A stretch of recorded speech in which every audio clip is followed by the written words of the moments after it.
কেবল আইনি প্রক্রিয়া নয়, জাতীয় দলে ফিরতে ফিটনেসও প্রমাণ করতে হবে সাকিবকে, বললেন নির্বাচক শান্ত। বছর জুড়ে স্পোর্টিং উইকেটে খেলানোর পরিকল্পনা বিসিবির।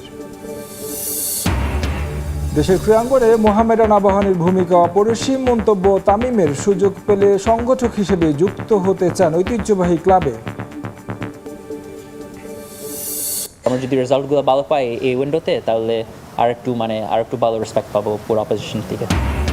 ভিয়েতনাম সিঙ্গাপুরের বিপক্ষে জয়ের আশা সমিত সোমের। ক্লোজ ডোর অনুশীলনেই অনূর্ধ্ব-20 সাফের প্রস্তুতি সারছে যুবারা।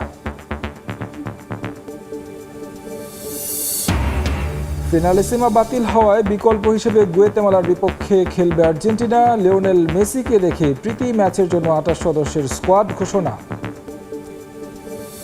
আফ্রিকান নেশনস কাপ কাণ্ডে ক্ষুব্ধ সেনেগাল। সিএএফ সভাপতিকে ইনফান্তিনোর দাস আখ্যা। শিরোপা ছিনিয়ে মরক্কোকে চ্যাম্পিয়ন ঘোষণায় আন্তর্জাতিক ক্রীড়া আদালতে যাওয়ার হুমকি।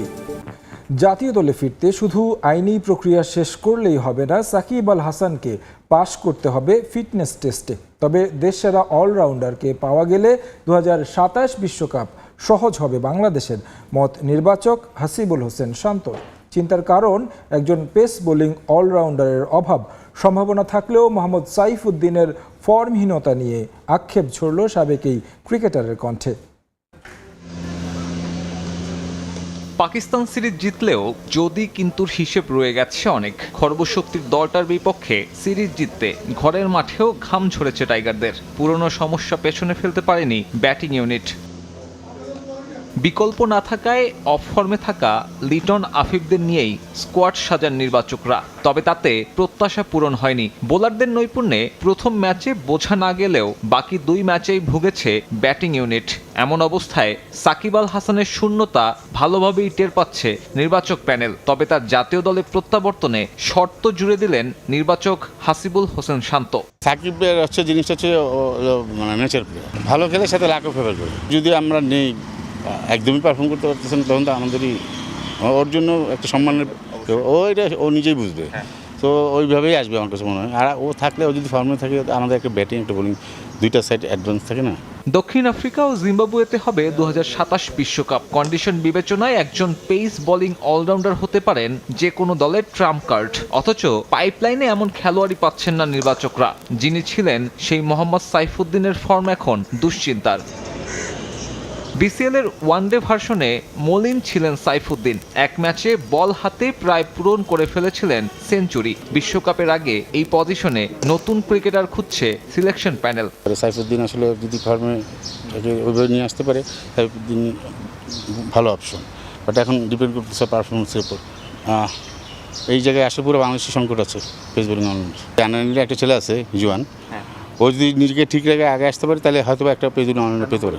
বিশ্বকাপের প্রস্তুতিতে টেলেন্ডারদেরও ব্যাটিং প্রস্তুতির তাগিদ দিলেন এই নির্বাচক। আধুনিক ক্রিকেটে লড়াই করতে হলে দলগত প্রচেষ্টার বিকল্প দেখছেন না সাবেক এই পেসার। রিশাদের ব্যাটিংটা একটু মনে হয় মনোযোগ দেওয়া উচিত বোলিংয়ের সাথে, কারণ আমরা ওখানে পারে ব্যাটিং, সো ও নিজ থেকে এটা কাজ করতে হবে। পাকিস্তান সিরিজে মিরপুরের উইকেট হয়েছে প্রশংসিত। বাংলাদেশ দলের পাশাপাশি পাকিস্তানিরাও স্পোর্টিং উইকেট নিয়ে সন্তোষ প্রকাশ করেছে। সারা বছরই এমন উইকেট রাখতে চায় বিসিবি, জানিয়েছেন গ্রাউন্ডস কমিটির চেয়ারম্যান খালেদ মাসুদ পাইলট। দুটো ম্যাচ জিতেছে, সিরিজ জিতেছে পাকিস্তানের সাথে। এর সাথে আমি বলবো একটা প্লাস পয়েন্ট যে বাংলাদেশ কিন্তু যে পিচে খেলে, যে পিচটা কিন্তু সবাই কিন্তু খেলোয়াড়রা থেকে সবাই কিন্তু বলছে না ওয়া মানে অসাধারণ উইকেট। সাধারণত বাংলাদেশে খুব স্লো উইকেট, স্পিন ট্র্যাক হয়ে থাকে, লো স্কোরিং খেলা হয়, কিন্তু প্রত্যেকটা খেলোয়াড় দেশি এবং পাকিস্তানি প্লেয়ার প্রত্যেকেই বলে যে অ্যাপ্রিসিয়েট করেছে বাংলাদেশে কিন্তু সুপার উইকেট ছিল ব্যাটসম্যান এবং বোলারের জন্য। এপ্রিলে ওয়ানডে ও টি-20 সিরিজ খেলতে আসবে নিউজিল্যান্ড দল। আগামী বছরের ওডিআই বিশ্বকাপের সমীকরণ মেলাতে এই সিরিজটাও গুরুত্বপূর্ণ। ওই মেগা ইভেন্ট হবে সাউথ আফ্রিকা ও জিম্বাবুয়েতে। প্রোটিয়াদের বাউন্সি কন্ডিশনের জন্য দলকে প্রস্তুত করতে হোমে এমন উইকেটের চাহিদা টিম ম্যানেজমেন্টেরও। আমরা চেষ্টা করছি যে এরকমই উইকেট রাখা, যে সারা বছর সবসময় বাংলাদেশ টিম এরকম টাইপের উইকেটে খেলবে এবং ডোমেস্টিক ইন্টারন্যাশনাল প্রত্যেকটা ম্যাচে যেন আমাদের ক্রিকেটটা যেন আরও ডেভেলপ করতে পারি। এবং আমি মনে করি যে এখানে যেহেতু বাংলাদেশ অলমোস্ট 300 রান করেছে, ভবিষ্যতে এরকম উইকেটে খেলতে পারলে আরও মানে বেশি পরিমাণ ম্যাচ খেলতে পারলে বাংলাদেশ টিম দেখবেন খুব শীঘ্রই দেখবেন যে 50 ওভারে 350 রান চেস করতে পারছে। ঈদের ছুটিতে নিজ নিজ এলাকায় ক্রিকেটাররা রাজশাহীতে ইফতার আয়োজনে সাবেক ও বর্তমানদের get together. Khaled Masud Pilot, Nazmul Hossain Shanto, Sabbir Rahman, Mukhtar Ali, Sanjamul Islam, Mizanur Rahman, Saklain Sajib, Mehrab Hossain, নিহাদুজ্জামানদের সঙ্গে ছিলেন স্থানীয় সংগঠকরাও। লোকাল ক্রিকেটের উন্নয়নে কিভাবে অবদান রাখা যায় আলোচনা হয়েছে সেগুলো নিয়েও। বন্ডিং সৃষ্টি হচ্ছে, যেটা আমাদের খুবই প্রয়োজন অ্যাটলিস্ট রাজশাহী প্লেয়ারদের জন্য। দেশের ক্রীড়াঙ্গনের উন্নয়নে মোহামেডান আবাহনীর মতো ক্লাবের ভূমিকা অনেক। কখনো সুযোগ এলে সংগঠক হিসেবে সেখানে যুক্ত থাকাটা হবে সম্মানের। স্পোর্টিং ক্লাবের দোয়া অনুষ্ঠানে যুক্ত হয়ে এসব কথা বলেন সাবেক অধিনায়ক তামিম ইকবাল। নতুন কমিটির অধীনে মোহামেডান আবারও পুরনো ঐতিহ্যে ফিরবে বলে প্রত্যাশা করেন তিনি।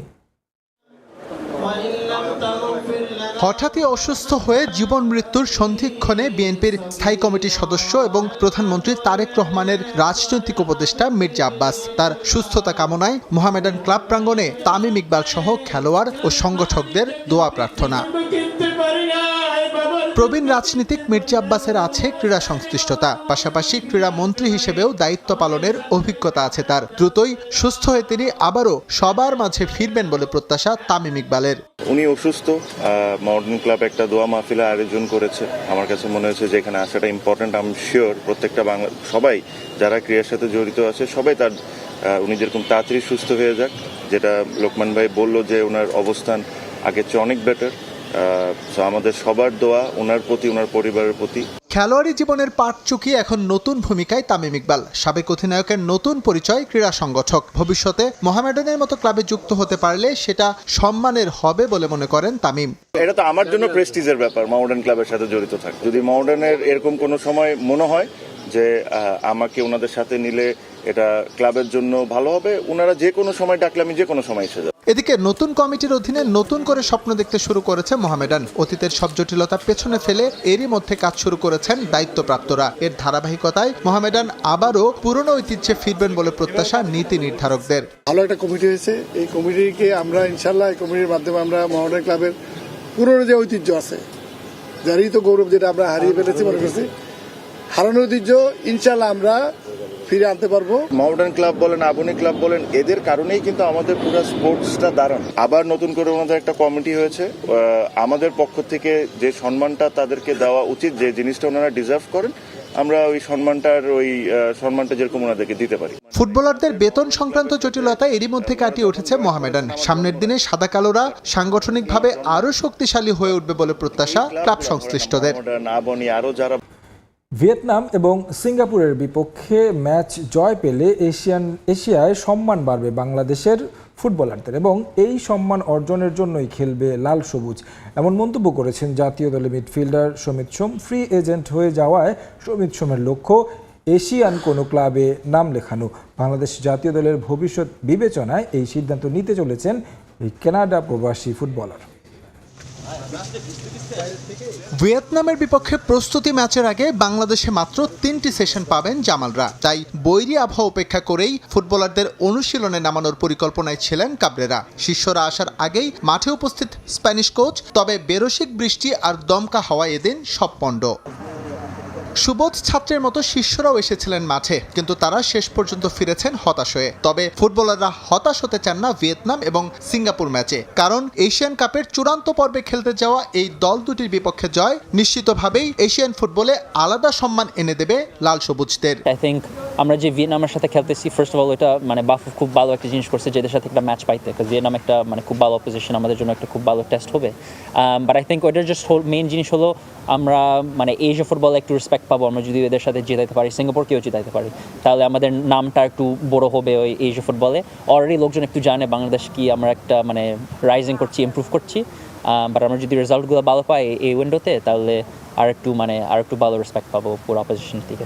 সমিত সবশেষ ম্যাচ খেলে বাংলাদেশ থেকে ফিরেছিলেন ভারত বধের সুখস্মৃতি নিয়ে। জয় পেলেও সেই ম্যাচে আরো উন্নতির জায়গা ছিল স্পষ্ট। সামনের ম্যাচ দুটোতে এই জায়গাতেই ফোকাস রাখতে চান কানাডা প্রবাসী এই মিডফিল্ডার। আমরা ইভেন তোমার যে ইন্ডিয়া ম্যাচে খেলতেছি, কোচ বলতেছে যে আমরা হ্যাঁ জিতছি, বাট ওইটা থেকে অনেক কিছু আছে যে আমরা ইমপ্রুভ করতে পারি।